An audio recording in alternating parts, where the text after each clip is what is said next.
በጌታ ስም አነብላችኋለሁ። ከቁጥር 4 ጀምሮ ሐሳቡን ለማያያዝ አብሬ አነብላችኋለሁ። እንደዚህ ይላል። ኃጢአትን የሚያደርግ ሁሉ አመፃን ደግሞ ያደርጋል፣ ኃጢአትም አመፅ ነው። እርሱም ኃጢአትን ሊያስወግድ እንደተገለጠ ታውቃላችሁ። በእርሱም ኃጢአት የለም። በእርሱም የሚኖር ሁሉ ኃጢአትን አያደርግም። ኃጢአትን የሚያደርግ ሁሉ አላየውም አላወቀውምም። ልጆች ሆይ ማንም አያስታችሁ፣ እርሱ ጻድቅ እንደሆነ ጽድቅን የሚያደርግ ጻድቅ ነው፣ ኃጢአትን የሚያደርግ ከዲያብሎስ ነው። ኃጢአት ማድረግና ኃጢአት አለማድረግ የሚባሉ ሁለት ነገሮች በጣም የተለያዩ ሁለት መንገዶች አድርጎ ያስቀምጣቸዋል። ልዩነቱን በጣም ግልጽ አድርጎ ያስቀምጠዋል እና ኃጢአት የማናደርግባቸው ምክንያቶች ሲዘረዝር ምንድን ያለው? በመጀመሪያ ኃጢአት አመፅ ነው፣ አመፅ ስለሆነ አናደርገውም የሚል ሐሳብ ያስቀምጣል ማለት ነው። ኃጢአት አመፅ ነው፣ በእግዚአብሔር ላይ መነሳት ነው። ስለዚህ ኃጢአትን አናደርግም፣ አንለማመድም። እንደገና ደግሞ እርሱ የተገለጠው ጌታችን የተገለጠው ኃጢአትን ሊያስወግድ ስለሆነ እርሱ ሊያስወግድ የተገለጠውን ነገር እኛ እየተለማመድን የእሱ ጠላት አንሆንም። በዚህ ምክንያት ኃጢአትን አንለማመድም። እንደገና በሶስተኛ ደረጃ ደግሞ ባለፈው ስንመለከት የነበረው ምንድን ነው? በእርሱ ኃጢአት የለም። እኛ ደግሞ በእርሱ የምንኖር ከሆነ በእርሱ የሚኖር ምን የለበትም፣ ኃጢአት ሊኖርበት ወይም ኃጢአት ሊገለጥበት አይችልም ማለታችን ነው። በእርሱ እኖራለሁ እያለ በኃጢአት የሚኖር ውሸታም ነው። ምክንያቱም በእርሱ ከኖረ በእርሱ ኃጢአት የለምና ኃጢአት ሊለማመድ አይችልም የሚለውን ነገር ባለፈው ሳምንት አይተን እንደነበር ታስታውሳላችሁ። አንድ ምሳሌ ተመልክተናል። አንድ ሰው የበረዶ ግግር ባለበት አገር የሚኖር ከሆነ፣ ለምሳሌ አንታርክቲካ በምትባለው ደሴት የሚኖር ከሆነ ይሄ ሰው የቆዳ ቀለሙና የፊት ገጽታው በዛ ክላይሜት ውስጥ እንዳለፈ የሚመሰክር መሆን አለበት።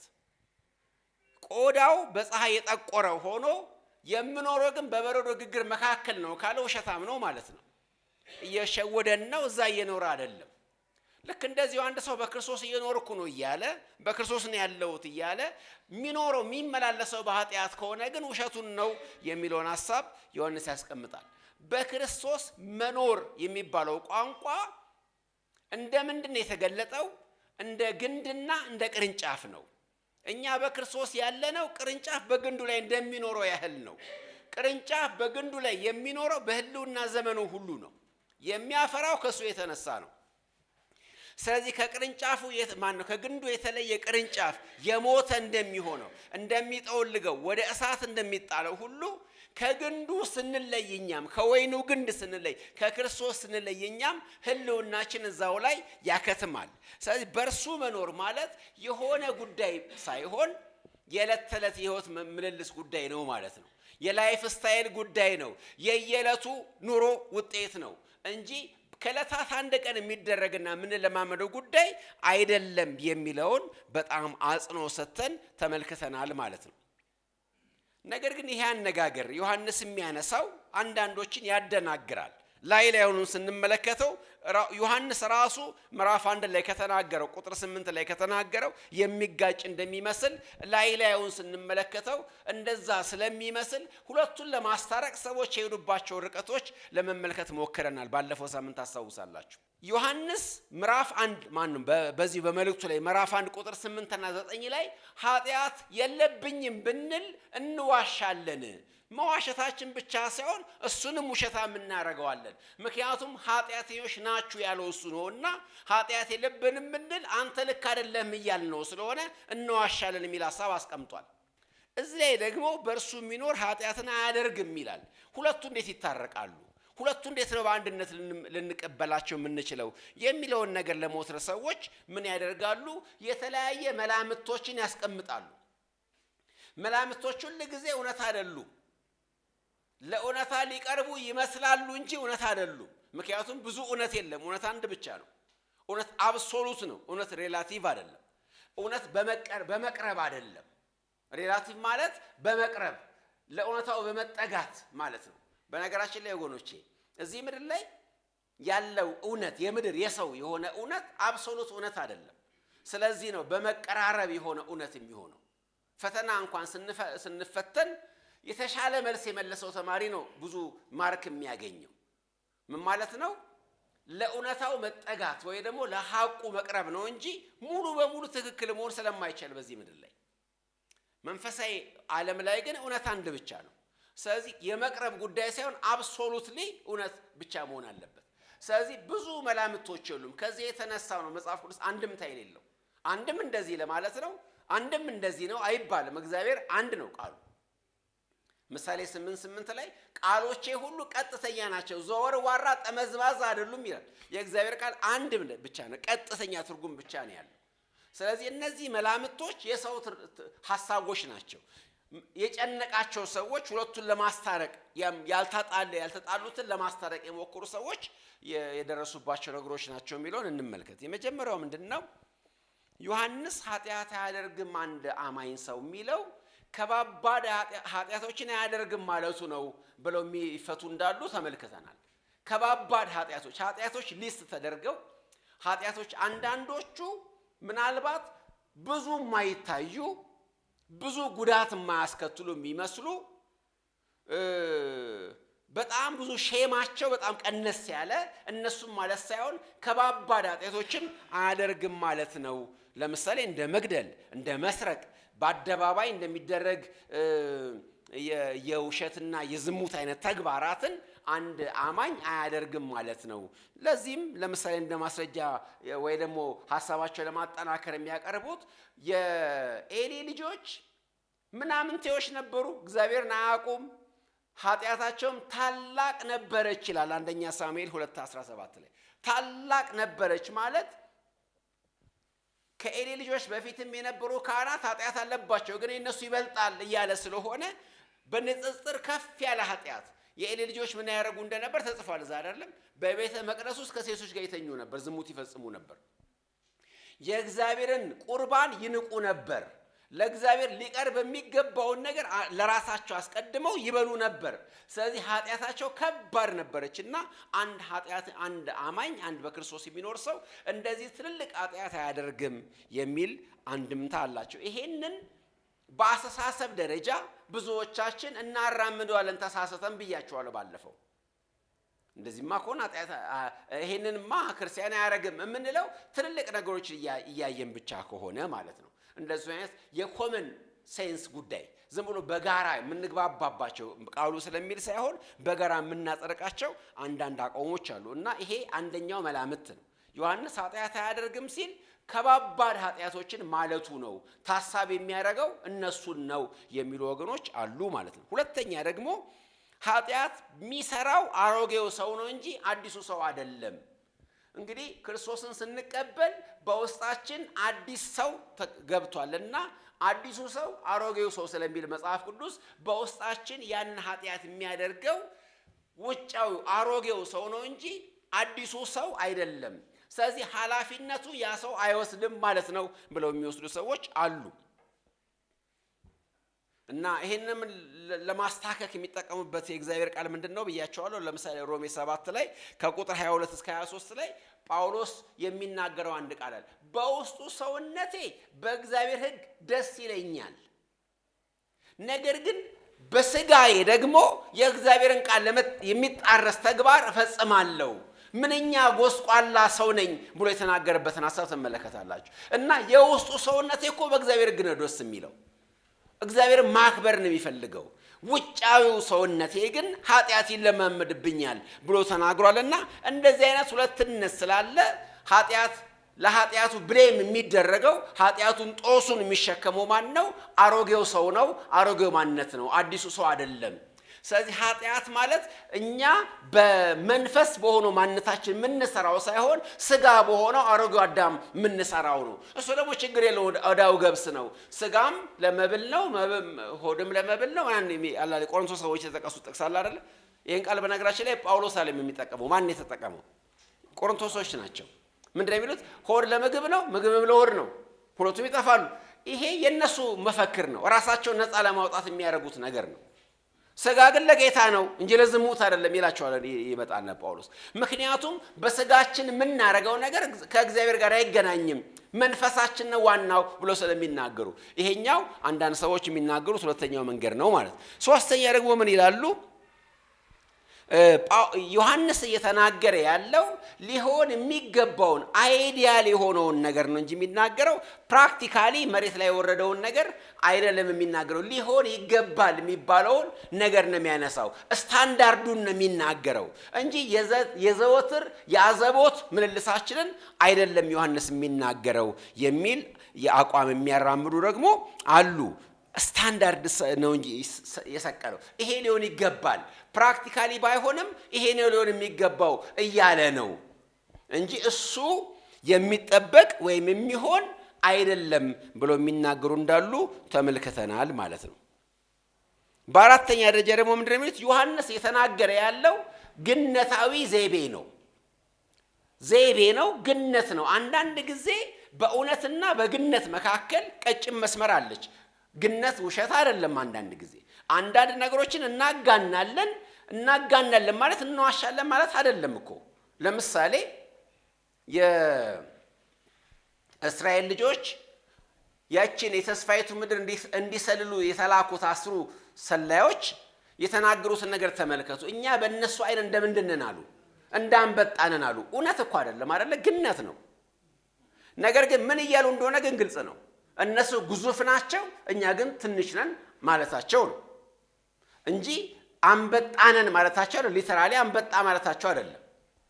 ልክ እንደዚህ የዮሐንስ ሃይፐርቦል ነው የሚጠቀመው። ሃይፐርቦል ማለት ግነታዊ ቃሎች ነው የሚጠቀመው እና እንደዚህ ሊሆን አይገባም እያለ የሚናገረው በግነት ለመናገር ዘይቤ እየተጠቀመ ነው እንጂ ፕራክቲካሊ እንደዛ አይደለም ብለው የሚናገሩ ወገኖች አሉ። ኤግዛጀሬሽን አለው ማለት ሪቶሪካል ዲቫይስ ነው ዮሐንስ እየተጠቀመ ያለው። ሪቶሪክ ነው። ምን ማለት ነው?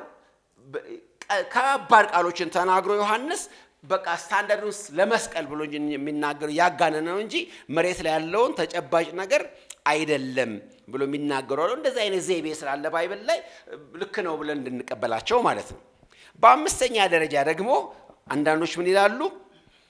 ክርስቲያን ፈጽሞ ኃጢአትን አይሰራም፣ ከሰራ ደግሞ የሰራ ቀን የእግዚአብሔር ልጅነቱን ያጣል። ከዛ በኋላ እንደገና ሲመለስ ደግሞ ልጅ ይሆናል። ስለዚህ በተደጋጋሚ ልጅ መሆን፣ እንደገና መፋቅ፣ መዳን፣ እንደገና መጥፋት የሚባል ሂደት ነው በክርስትና ሕይወት ውስጥ ያለው ብለው የሚናገሩ አሉ። እሱ ብዙ የሚያስኬድ አይደለም። አንደኛ ዮሐንስ ላይ ከተናገረውም ቁጥር 1 ምዕራፍ 1 ቁጥር 8 ላይ ከተናገረውም ስለሚጋጭ ብዙም ይሄ ረጅም ርቀት አይሄድም። ስድስተኛ ደግሞ ምናልባት ብዙዎች እውነት የሚመስላቸው ነገር ግን እውነት ያለው ነው መላምት ደግሞ ምንድነው? ክርስቲያን ሆም ብሎና አቅዶ ዊልፉሊና ዴሊበሬትሊ ኃጢአት አይሰራም። አቅዶና ሆም ብሎ ኃጢአት አይሰራም ይላሉ።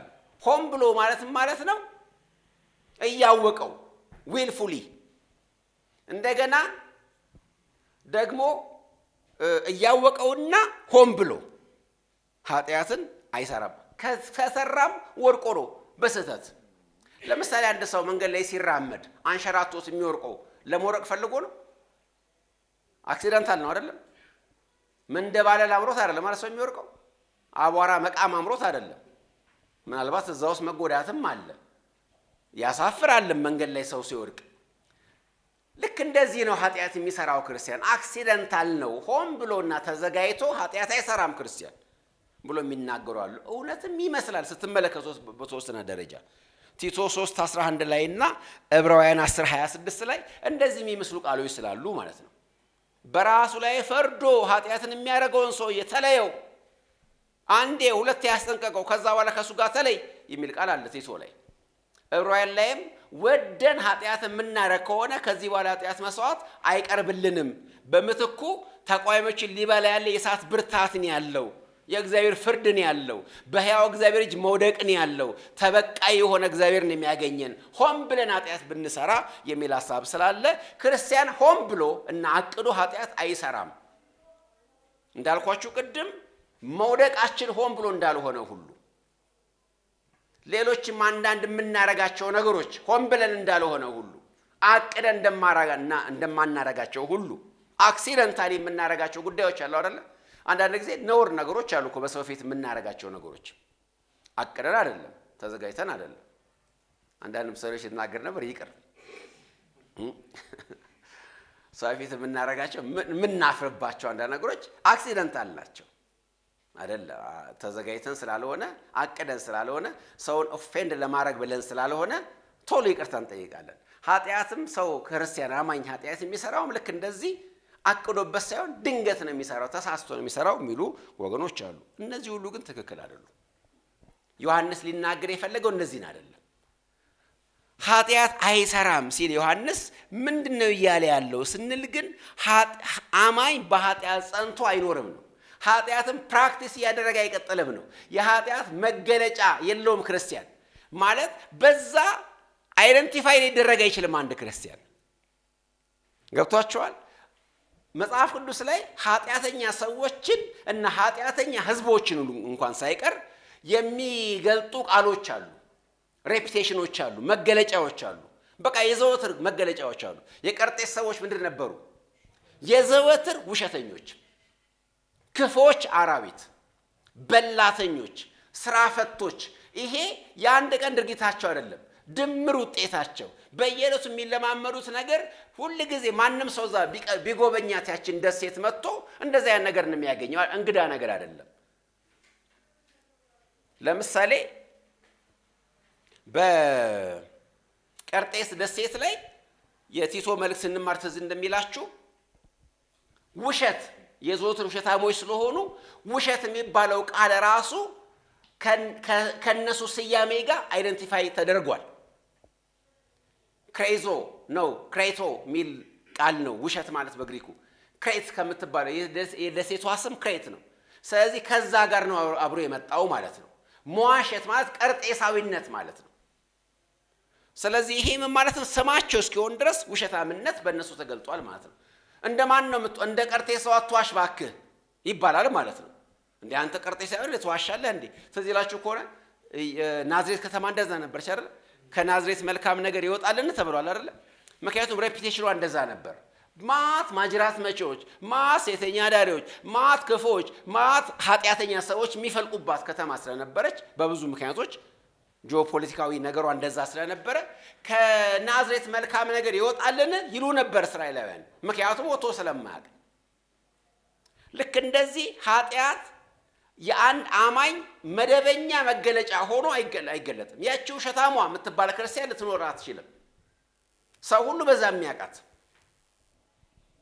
ያትቤተኛው የሚባል አማኝ የለም ማለት ነው መገለጫው እሱ ይሆነ ዘወትር በዛ የሚኖር አርማው መገለጫው ማህተሙ እስኪሆን ድረስ ያን ነገር ለሚለማመድ ክርስቲያን የለም ኃጢያት አይሰራም አይደለም ግን መገለጫው አይሆንም ይሄንን በምሳሌዎች እናስቀምጥ ነበር ለምሳሌ በአለማችን ላይ የአየር ንብረቶችን ስንመለከት ምን ከፍላቸው የአየር ንብረቶች አሉ አይደለ ቆላ ምንለው ቦታ አለ ደጋ ምንለው ቦታ አለ ወይና ደጋ ምንለው ቦታ አለ ከዛም አልፎ ውርጭ ምንለው ቦታ አለ እንደገና ደግሞ በረሃ ምንላቸው ቦታዎች አሉ ለምሳሌ በረሃና ውርጭ ምንላቸው በጣም ተቃራኒዎች ናቸው አንዱ ሁሉ ጊዜ በበረዶ ግግር የሚሞላ ቀደም እንዳልኳቸው አንታርክቲካ የሚባለው አካባቢ ሁሉ ጊዜ በረዶ የሞላበት ነው እና ደግሞ አሁን የአፋርን የስምጥ ሸለቆ ቦታ ብትመለከቱ ከፍተኛ የሆነ በረሃ ንዳድ ያለበት ቦታ ነው እና ሁለቱ በጣም ተቃራኒዎች ናቸው ያ ማለት ግን አንታርክቲካ ላይ ፀሐይ አይወጣም ማለት አይደለም አፋርም ላይ ዝናብ አይዘንብም ማለት አይደለም ነገር ግን ዝናብ መገለጫው አይደለም ይሄ ያፋሩ ምድረ በዳ ምክንያቱም የዘወትር መገለጫው ምንድነው ንዳዱ ነው ፀሐዩ ነው እሳቱ ነው ሁሉ ጊዜ አልፎ አልፎ ግን ሊበርድ ይችላል በአመት አንድ ቀን ቢበርድ እንግዳ ነገር አይሆንም ማለት ነው እዛ ለምን ዋና መገለጫው ግን አይደለም ፈረንጆች የሚሉት አንድ አባባል አላቸው አልፎ አልፎ በገሃነም ይዘንባል ይላሉ እንደ አነጋገር ዘይቤ የዚህ ንግግር አቻው በእኛ ሀገር አልፎ አልፎ በዋልድባም ይዘፈናል ዋልድባ ገዳም ነው መነኮሳት እግዚኦ እያሉ የሚሰግዱበት ገዳም ነው ግን አልፎ አልፎም ይዘፈናል በዋልድባ ይላሉ እንግዳ ነገር እንደሚመጣ ሁሉ ኃጢያት አንድ አማኝ እንደዚህ ይለባም ሆም ብሎም ቅድም እንዳልኩት ተበሳይቶ ያወቀ የተነገረው ኃጢያት ሊያደርግ ይችላል አናመኝ ግን በዛ ይኖራል ወይ አይኖርም በዛ ይቀጥላል ወይ አይቀጥልም ያንን በማድረጉ ይመካል አይመካም? አፍሮ ንስሐ ይገባል? አዎ አፍሮ ንስሐ ይገባል። አላበጀውም ልክ አልሰራውም ይላል። ዳዊትን ተመልከቱ። ያንን ሁሉ ኃጢአት የሰራው ዳዊት አቅዶበት ነው። እንዳውም ከፍተኛ የሆነ የአእምሮ ችሎታውን ተጠቅሞ ነው ያን ኃጢአት የሰራው አይደለም እንዴ? ከቤርሳቤ ጋር ዝሙት አክሲደንታሊ ነው የሰራው እንበል። ድንገት አይኑ ውስጥ ገባች፣ አማረችው፣ የሥጋ ፍላጎቱ ተነሳሳ፣ ከሷ ጋር ተኛ። ከዛ በኋላ ግን ይሄን ለመሸፈን የሄደበት መንገድ ግን ዊልፉሊ ነው አይደለም ሄደው። በአእምሮ አቅዶ አውጥቶ አውርዶ ጥበቡን አይምሮን ተጠቅሞ ነው ያደረገው። ባሏን አስጠርቶ አስክሮት ከሷ ጋር እንዲተኛ ፕሮፖዝ አድርጎ እሱ አልሆነለት ሲል ደግሞ ደብዳቤ አስይዞ እንዲገደል አድርጎ ከዛ በኋላ አጽናኝ መጥቶ መስሎ ምን ይደረጋል? ሰይፍ አንዴ ይሄን ይገላል፣ ሌላ ጊዜ ያን ይገላል፣ ተጽናኑ በቃ ምንም አይደለም ብሎ የተናገረው ሆም ብሎ አቅዶ በጣም ጥበባዊ በሆነ መንገድ ነው ያደረገው። ግን ዳዊት እግዚአብሔርን አያውቅም? ያውቃል። እንደ ልቤ የተባለ ሰው ነው። ነገር ግን ኃጢአቱ ሲነገረው ምን አለ? መዝሙር 51ን ተመልከቱ። አፈረ፣ ደነገጠ፣ አዘነ። እግዚአብሔር ምሕረት እንዲያደርግለት ለመነ፣ ደጅ ጠና፣ ልቡ ተሰበረ። መስዋዕት ብትወድ ኖሮ አቀርብልህ ነበር፣ ግን አንተን ደስ የሚያሰኝ እሱ አይደለም። ልቤን ሰብሬ ወደ አንተ እመጣለሁ አለ። ተሰበረ ዳዊት። እንደ ሳኦል አልሆነም። ሳኦል ኃጢአት ካደረገ በኋላ ምንድን ነው የሚለው? ጀስቲፊኬሽን ያቀርባል። 3 ምክንያቶች አሉኝ ይላል። ይሄን ኃጢአት ያደረኩባቸው 3 ምክንያቶች። አንደኛ አንተ በሰዓቱ አልመጣህም። ሁለተኛ ፍልስጤሞች ቀረቡብኝ። ሶስተኛ ህዝቡ ሊበታተን ሆነ። ስለዚህ ካህን ባልሆንም ሳልታገስ መስዋዕቱን አሳረኩት። 3 ምክንያቶች አሉኝ። ጀስቲፊኬሽን። ዳዊት እንደዛ አይደለም። ስለዚህ ሆን ብሎ ኃጢአት ሊሰራ ይችላል። ክርስቲያን አውቆ ኃጢአት ሆኖ እያወቀ ሊያደርግ ይችላል። ማለት ቅድም እንዳለው እንደሚወርቅ አዳልጦት እንደሚወርቅ አይነት ሰው አይደለም ኃጢአት የሚሰራው ሁሉ ጊዜ። እንዳልኳችሁ ታቅዶበትም ሊሰራ ስለሚችል። ነገር ግን ሁሌ ያቀደ የሚሰራ ሰው ነው ወይ? አይደለም። የዘውትር መገለጫው እሱ ነው ወይ? አይደለም። በፍጹም እንደዛ አይነት አይደለም። ምክንያቱም ፕራክቲስ አያደርገውም። ፕራክቲስ ማድረግ ማለት መለማመድ ማለት ነው። የሁሉ ጊዜ ነገር ማድረግ ማለት ነው። አልፎ አልፎ ማድረግ ሳይሆን የሁሉ ጊዜ መገለጫው እስኪሆን ድረስ አንድ ሰው ኃጢአትን ሊያደርግ አይችልም ነው የሚለን ዮሐንስ። ሊያደርግ አይችልም የሚለን ፕራክቲስ ማድረግ ነው እንጂ ኮሚት ማድረግ አይደለም። ኃጢአትን ሊያደርግ ይችላል። ነገር ግን ሲያደርግ ይጸጸታል፣ ንስሐ ይገባል፣ ይቅር በለኝ ይላል፣ ያፍራል፣ በዛ በኃጢአቱ ይሰበራል፣ በኃጢአቱ ልቡ ተሰብሮ በእግዚአብሔር ፊት በንስሐ ይወድቃል እንጂ የኮራ ክብሩ በኖሩ ሆኖ አይቀጥልም። እንደ መስቀሉ ጠላቶች አያደርግም። ምክንያቱም ወገንተኝነቱ ከእግዚአብሔር ጋር ስለሆነ። እዚህ ጋር አንድ ወሳኝ ነገር ብንመለከት ጥሩ ነው የሚሆነው። ምክንያቱም በጌታ መኖር ማለት የኮንቨርሽን ማለት ነው፣ የመለወጥ ነገር ማለት ነው። በጌታ ይኖራል ማለት ቅድም ነግሬያቸዋለሁ። በጌታ መኖር ማለት የሆነ አዳራሹ ዘው ብሎ መግባት አይደለም። ምክንያቱም አንዳንድ ሰዎች የሆነ ቦታ ራሳቸውን ሊያገኙት ይችላሉ፣ ከዛ በኋላ ይወጣሉ። ነገር ግን በጌታ መኖር ፐርማነንት መታወቂያ ነው ማንነቱ።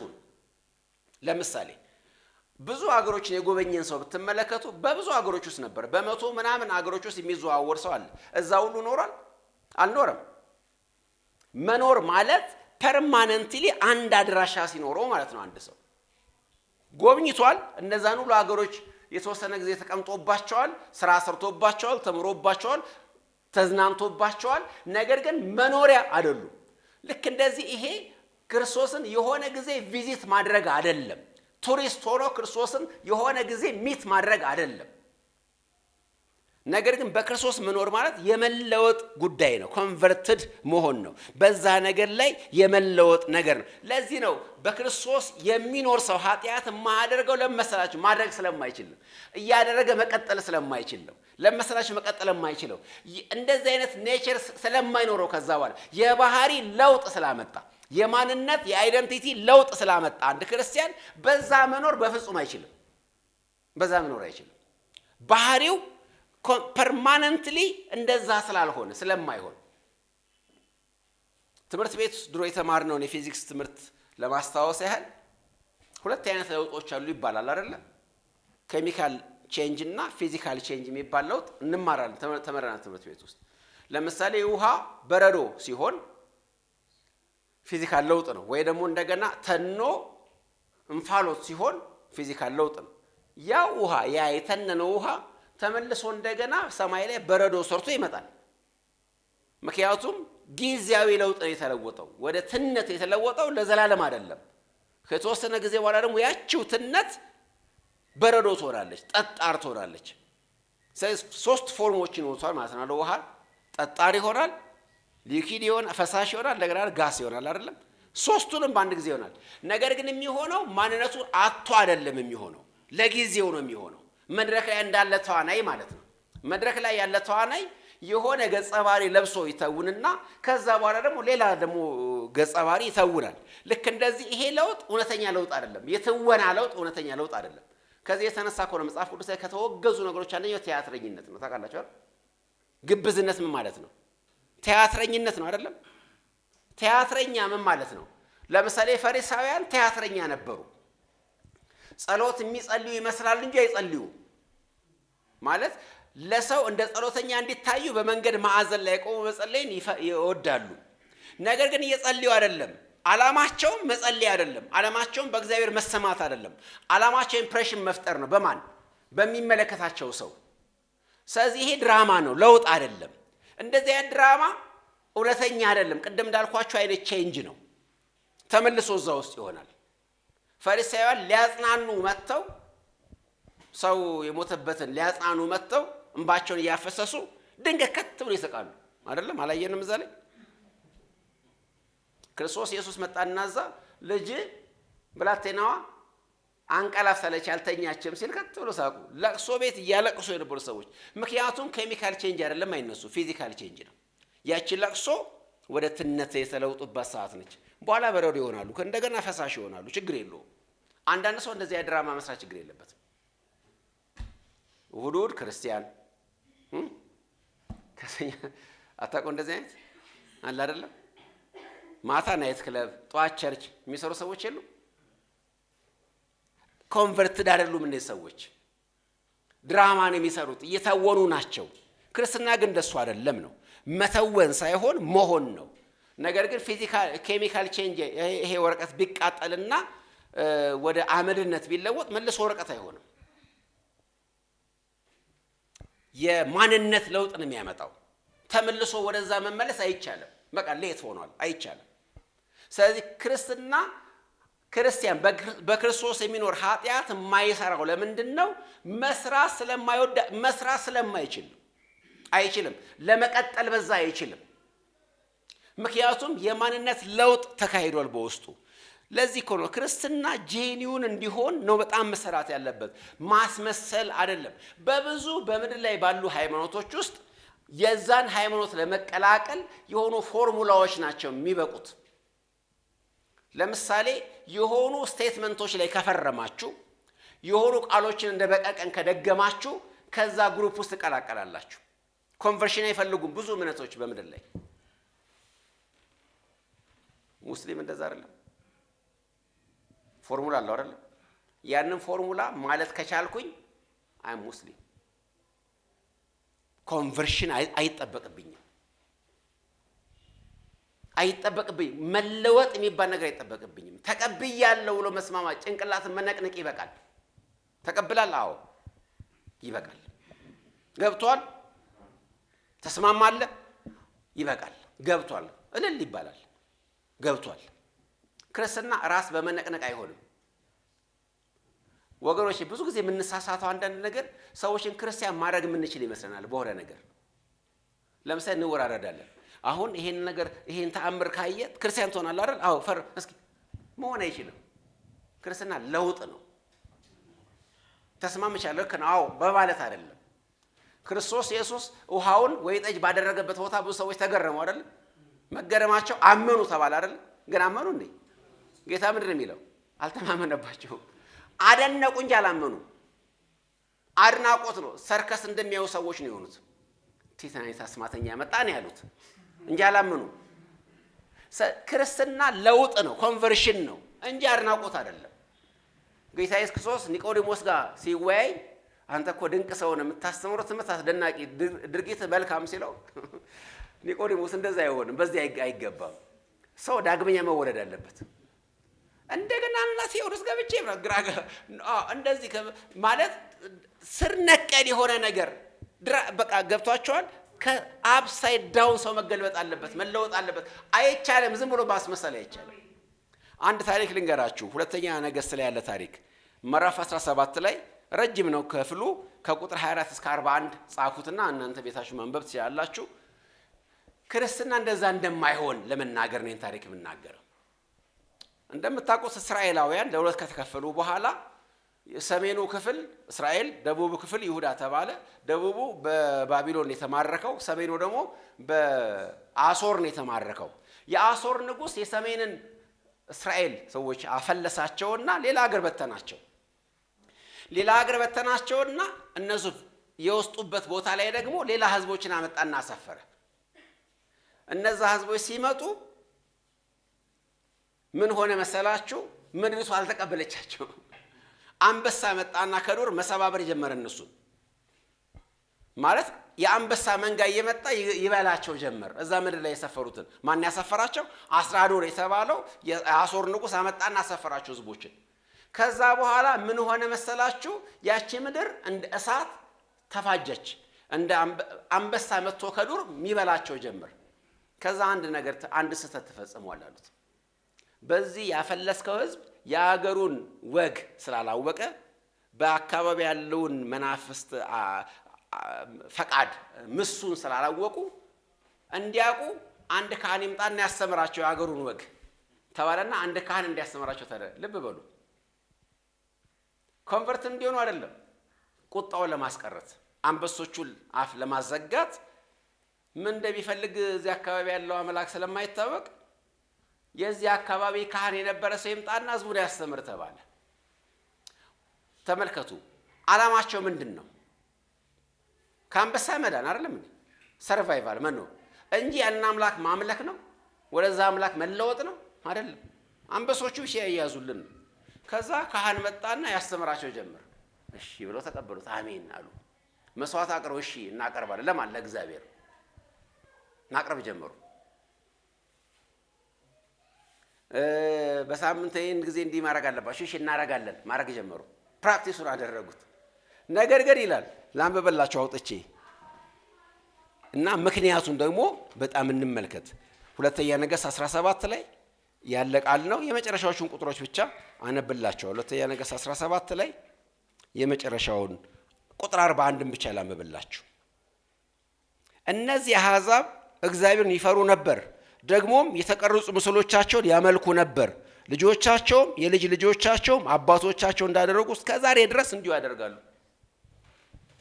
እነዚህ የፈለሱት ነገሮች ምን ያደርጋሉ? እግዚአብሔርን ይፈሩ ነበር። እንደገናስ ጣዖቶቻቸውን የሚያመልኩ ነበር። ለምን እግዚአብሔርን ይፈሩት? አንበሳ እንዳይለከባቸው። ይኸውላችሁ የሆነ ነገር እንዳይመጣ እግዚኦ እግዚኦ በሉ ማለትና ወደ እግዚአብሔር መምጣት የተለያዩ ጉዳዮች ናቸው። ክርስትና እግዚኦ እግዚኦ ብሎ የመፍራት በመደናበር የመምጣት ጉዳይ አይደለም። ለዚህ ነው የወንጌል ስርጭት ስትራቴጂያችን በማስፈራራት ላይ የማየው የሚመሰረተው። ለዚህ ነው እኔ ህንድ ሀገር ያሉ ክርስቲያኖች የማገልገል እድል ነበረኝ፣ ተማሪዎችን፣ የህንድ ተማሪዎችን እና እንዴት ወሳኝ የምስክርነት ጊዜያቸው መቼ እንደሆነ ሲነግሩኝ እንደምታውቁት የአካባቢ የመሬት መንቀጥቀጥ ምናምን ነገር አለው እና የመሬት መናወስ ሲመጣ በጣም ነው የሚቀለድ። ጌታን ተቀበሉ እንላቸዋለን። እሺ እሺ ይላሉ አሉ እና ይቀበላሉ። ከዛስ በኋላ ወደ ጣዖቶቻቸው ይመለሳሉ። ወገኖች ጌታ አልተቀበሉም። አንድ ሰው ሲፈራ ሄዳችሁ ጌታን ተቀበሉ ብትሉት አይቀበልም። ጌታን መቀበል እሱ አይደለም፣ የሆነ ፎርሙላ አይደለም። ጌታን መቀበል የልብ ለውጥ ነው።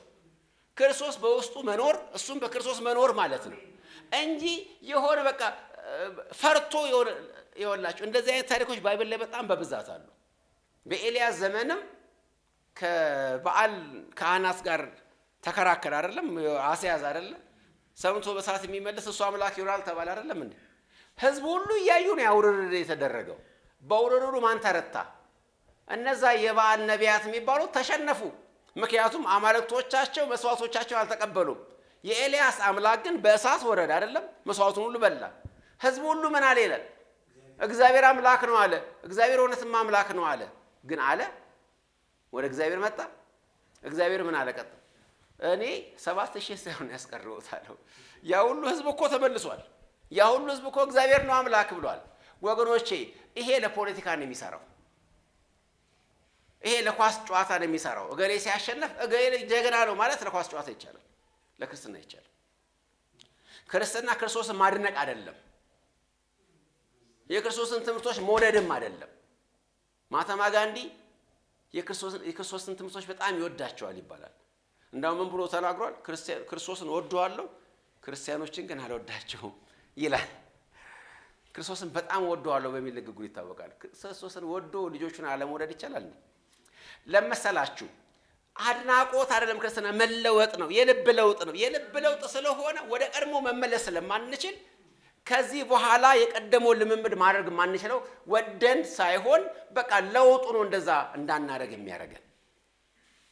አንችልም።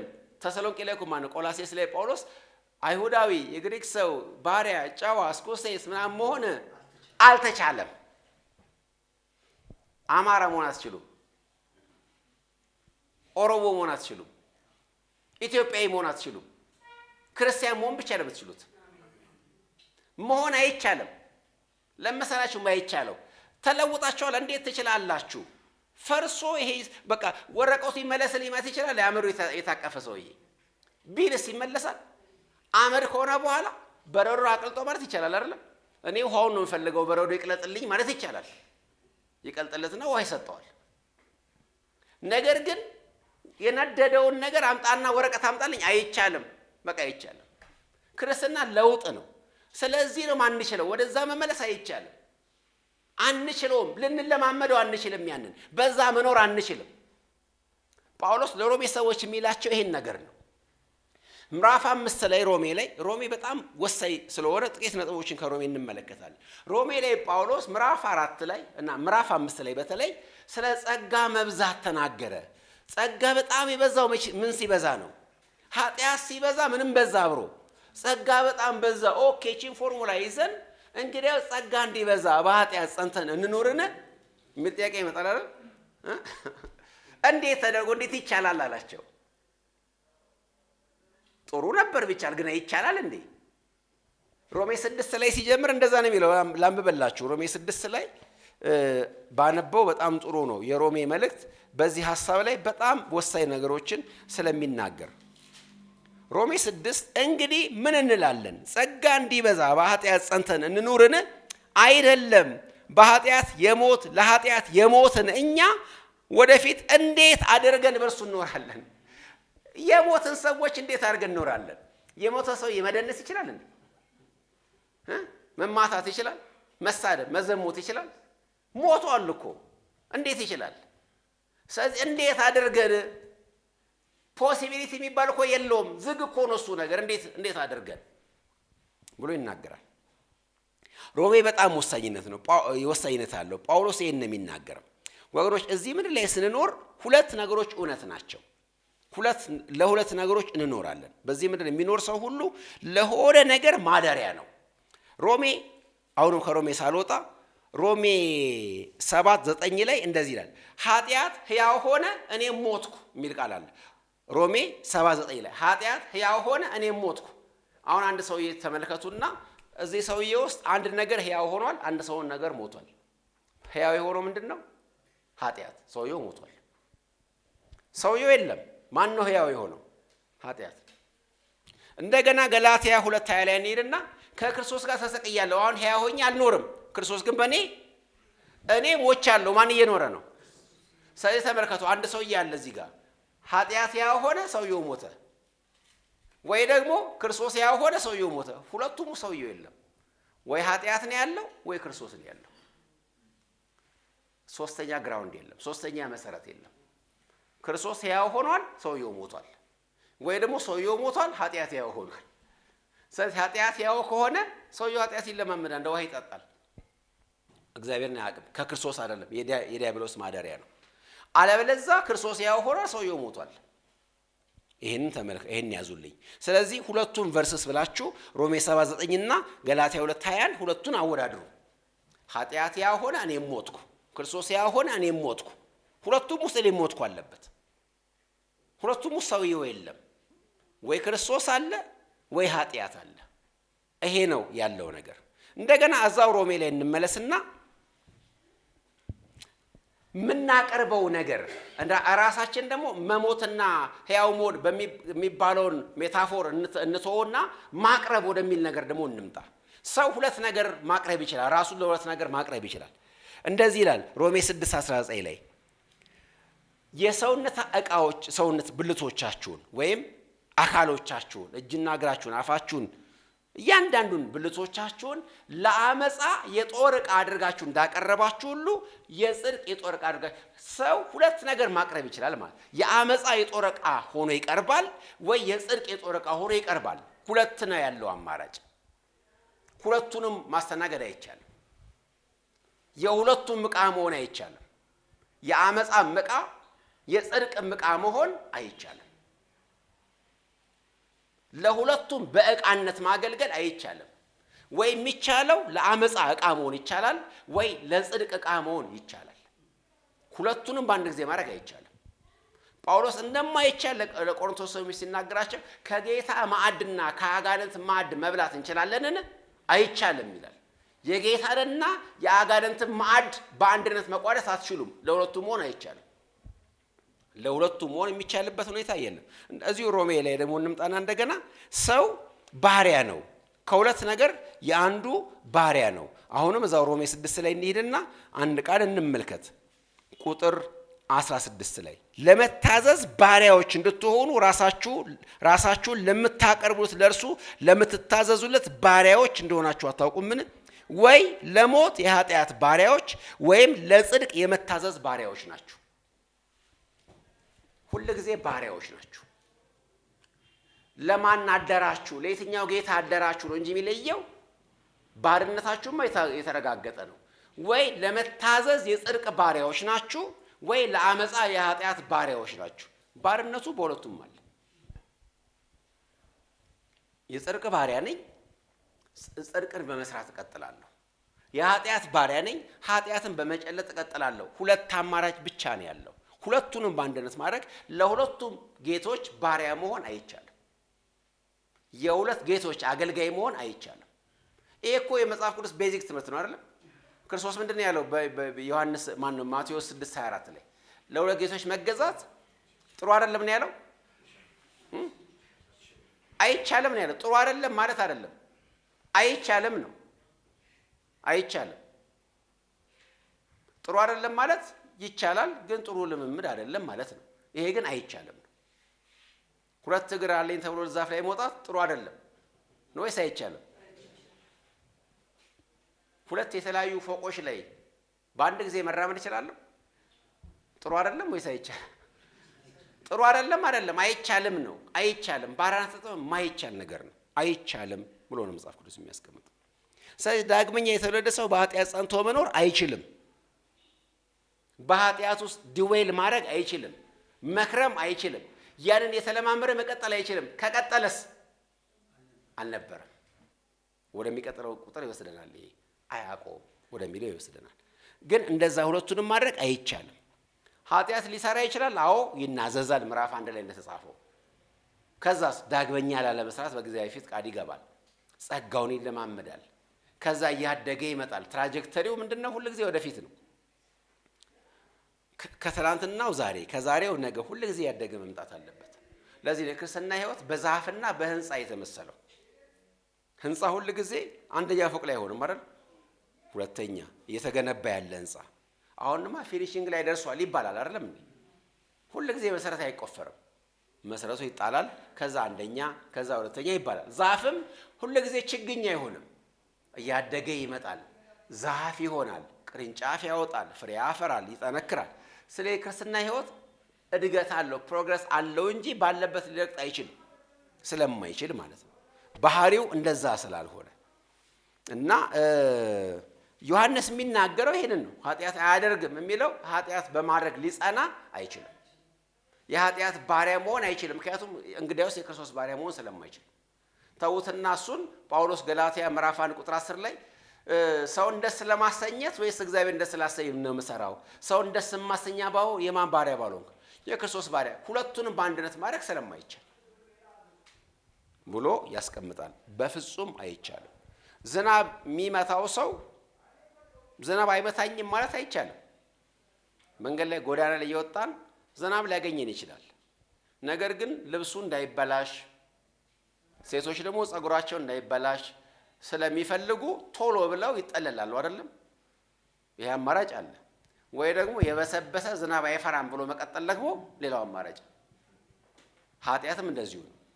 አንዴ ተነክሬበታለሁ ብሎ መቀጠል የበሰበሰ ዝናብ አይፈራም ማለት፣ ወይ ደግሞ ቶሎ መጠለል፣ ወደ ምሕረቱ መሸሽ፣ ወደ ጸጋው ዙፋን መሄድ። ይቅር በለኝ ዳዊት እንዳደረገው ኃጢአት አደረገ ተለማምዶ አስቦበት በክፋት፣ ነገር ግን አልጸናም በዛው ወዲያውኑ ወደ ንስሐ ገባ። እንደ ሳኦል አይደለም። ይሄ በጣም አንድ ቁልፍ ቃል አለ። በጣም ደስ የሚለኝ ቃል መዝሙር 141 ቁጥር 4 ላይ ለኃጢአት ምክንያት እንዳላቀርብ ጠብቀኝ የሚል ቃል አለ። ለኃጢአት ምክንያት ማቅረብ በጣም ከባድ ነገር። ኃጢአትን ጀስቲፋይ ማድረግ፣ ኃጢአትን ለኃጢአት ሰበብ መደርደር። ቅድም ሳኦል አይነተኛ ምሳሌ እንዳልኳቸው፣ ሳኦል ቲፒካሊ ምክንያት የመደርደር ምሳሌ ነው። ለሁሉም ነገር ሰበብ ነበረው። በነገራችን ላይ ቅድም መስዋዕት 2 ጊዜ ነው እግዚአብሔር ናቀው ተብሎ የጻፈው። አንደኛው መስዋዕት ማቅረብ ሳይገባው ስላቀረበ፣ ሁለተኛው ደግሞ እርም የሆነውን ነገር ማጥፋት ሲገባው ይዞ ስለመጣ። ለሁለቱም ግን በቂ ሰበብ ነበረው። ሕዝብ ለአምላኩ ለእግዚአብሔር የሰዋቸው ዘንድ የሰቡትን ከብቶች አመጣ። ሁለቱም ላይ ሰበብ ነበረው፣ ምክንያት ነበረው። ይከራከር ነበር። አምላክ እግዚአብሔር አልሰማህም ቃሉን ሲባል ቃሉን ሰምቻለሁ ባዘዘኝ መንገድ ሄጃለሁ ይላል። ምን አይነት የልብ ድርቅና ነው! ምን አይነት አይን አውጣነት ነው! ሳኦል እንደዛ ነው። እና ዳዊት የሚጸልየው ይሄን አውቆ ለኃጢአት ሰበብ እንዳላቀርብ። አንድ ቦታ ላይ አንድ የእግዚአብሔር ቃል አለ። መዝሙር 73 አካባቢ ይመስለኛል። የአመፃ ነገር በረታብን ኃጢአታችንን ሳንተ ይቅር ትላለህ የሚል ቃል አለ። ታውቃላችሁ? የአመፃ ነገር በረታብን ኃጢአታችንን ሳንተ ይቅር ትላለህ። እኛ ያስቸገረን አመጽ ነው። ኃጢአታችንማ ችግር አልነበረውም፣ ይቅር ትላለህ እኮ አንተ። አመፃን የበረታብን ሆን ብሎ እየተከራከሩ በዛው መጽናት፣ ጥቅስ እየፈለጉ ጥቅስን እያጣመሙ እየቦጨቁ የእግዚአብሔርን ቃል ያለ አግባብ እየተጠቀሙ ራስን ዲፌንድ ለማድረግ መነሳት፣ እሱን የበረታብን። ኃጢአትማ ይቅር ትላለህ አንተ፣ የአመፃ ነገር በረታብን እንጂ። ወገኖቼ በጣም ከባድ ነገር ነው። ይሄን የሚያደርግ ሰው ዮሐንስ እንደዚህ ብሎ ይዘጋዋል።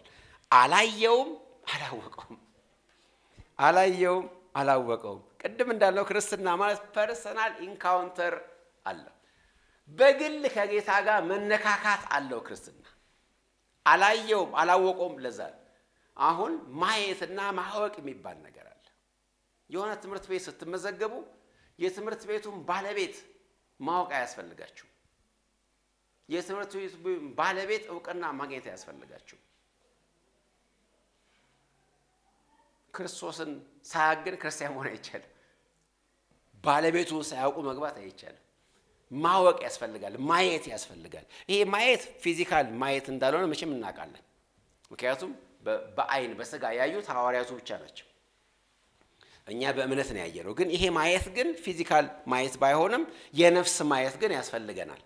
ጥቅሶች ልስጣችሁ። ዮሐንስ 5:37፣ 6:40፣ 14:7 ላይ ዮሐንስ 5:37፣ ዮሐንስ 6:40 አንዱን ብቻ ላንብብላችሁና 14:7 እነዚህ ቦታዎች ላይ ክርስቶስ እሱን ስለ ማየት በጣም ይናገራል።